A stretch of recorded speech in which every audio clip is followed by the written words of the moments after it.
What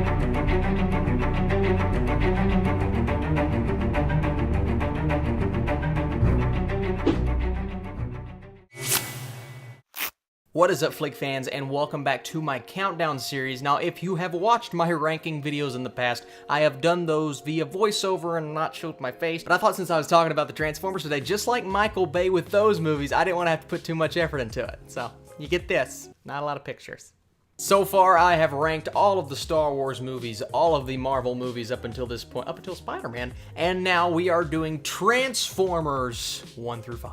I was going to include the animated one from the 80s, but it's like, it's too easy. Everyone would know that it would be number one. Let's do it. I am still nursing a mild headache from this movie, and this was 8 days ago when I watched this. Transformers: The Last Knight. This movie, I have not stopped thinking about it, and not in the way that you want to think about a movie. It was loud, it was obnoxious, it was not cohesive, it had the least character development from all of the movies. And at this point, you know, when you continue to watch these movies, they all run together, right? The last two, for me, they're like the same thing. So this and Age of Extinction, they're interchangeable, but right now, after watching this crap fest the other day, I just can't get it out of my brain. And the reason it's last is because it is the least cohesive of all of the movies, the least character development, like I said, and there are just things that happen in the movie that do not make sense and do not get solved by the end of the movie. At least with Age of Extinction, I got some resolve. I got some things that happened in the end that made me say, okay, the movie's terrible, but at least that paid off. With this, no, you got none of that. And the character of Mark Wahlberg, it just wasn't as fleshed out as the last one, and that's crazy for me to say. I thought the visuals were a step up from Age of Extinction because I thought they were a little lacking in that movie. Otherwise, this movie, it's one of the worst movies I've seen in a long time, and by far the worst movie I've seen this year. Now, like I said, Age of Extinction, it's crap. It's a terrible movie, and I hated it, but there were more things in this one than I liked in the last one. It's like, who's worse, Hitler or Genghis Khan? You know, speaking of Hitler, the Nazis were in the last movie that I talked about. So the draw, every Transformers movie has a draw. The draw to this movie were the Dinobots, right? We were supposed to get Dinobots, Optimus Prime, ride the Dinobot. You know, I could have went to the bathroom and missed all the amazing moments from these Dinobots because they were in the movie for like 10 minutes, and this movie is almost 3 hours. Sure, it was cool when they were on screen, but this whole final third act of this film was just visual noise. It made me nauseous, but at least I got more moments in this one than I did in the last one, and that's the only reason it's number 4. Here, let me tell you guys something. Come here. Come here. Don't, come here, come here. This movie sucks. Fun fact, if you guys watch Jeremy Jahns on YouTube, this movie created his YouTube career, so at least we can say that. Now, I was watching this movie in the theater, and my head hurt the entire time. These movies are fantastic visually, but they don't know when to stop, and Revenge of the Fallen is a classic example of Michael Bay just hit the brakes for just a second. Now, if you guys don't know, this movie was written during the writer's strike, so they had to develop it quickly and push it in theaters as fast as they could. You can definitely tell, because this is the most rushed, in my opinion, of all the scripts. Now, while we do get a little bit more character development than some of the others, and some more things happening that fleshes out the plot, I feel like they tried to shoehorn more into this movie than they have in any of the others. And that's a pretty incredible accomplishment. Congratulations, Michael Bay. I think the only thing putting this movie at number 3 is, strangely enough, the character that Shia LaBeouf plays. I like him more than Mark Wahlberg's character, and while Mark Wahlberg is more involved in the action, let's say that, I think Shia LaBeouf's character had more character development, and I mean, we got connected to him in the first Transformers, and that was when Michael Bay really paid attention to the plot more than any of the other movies, and I think that's why we kind of want to carry out with him through the rest of the series, and I do like that aspect of the movie. There are things in this movie that's like, hey, that's a good idea. It's just executed so poorly, I never want to sit through this again, ever in my life. Ever, ever, ever. Again.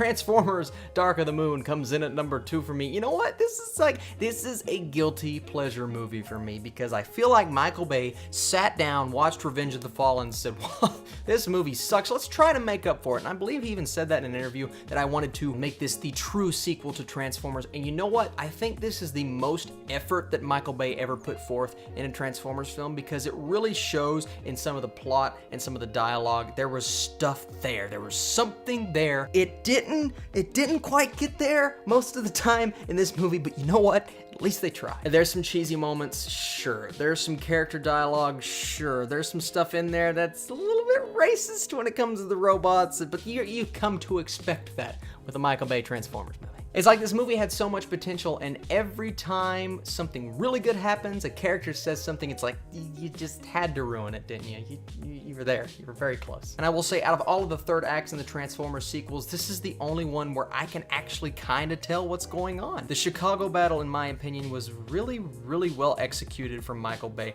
You can tell what robot is fighting what robot, where Optimus Prime is, who some of these other robots are, and in most of the other movies, you can't really tell who is who and what is what, because the action is filmed so maniacally and insanely. But I like this final battle. I liked Sentinel Prime, and I really like this movie more than other people. It's still not on that level of, oh, this is a good movie, but he came really close.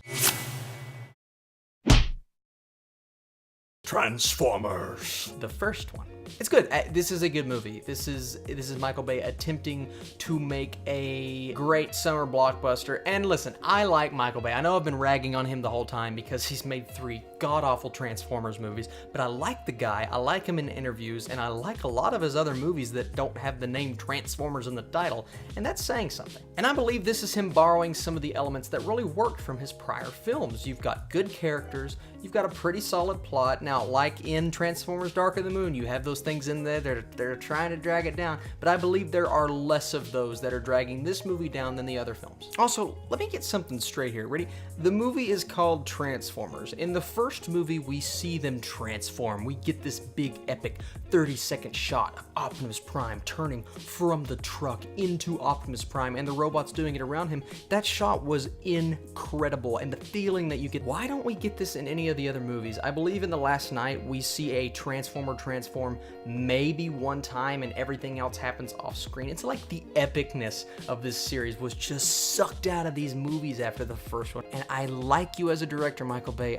I really think it's time to move on. Oh my goodness. It's like a therapy session and apparently I'm Mark Wahlberg giving you a therapy session. Hey everybody, running from a Transformer today. I was chased by a Transformer. I went home, my friend Ted, he comforted me. It was storming outside, and then I watched Lone Survivor, which I'm also in. I'm losing my mind. So what do you guys think about the Transformers series? Do you like it? Do you dislike it? Even if you like Transformers The Last Knight, I see nothing wrong with that. All film is subjective. All movies are your opinion. If you like a movie and I don't like a movie, tell me why in the comments below. Thank you guys for liking, subscribing, and commenting. And be sure to check out my other videos. I did a Marvel countdown, I did a Star Wars countdown, and a Transformers countdown. This is the video you're watching. You don't even have to click. Be sure to stick around on my channel for my Spider-Man Homecoming review coming on Thursday night. You guys are the absolute best, and I'll catch you later.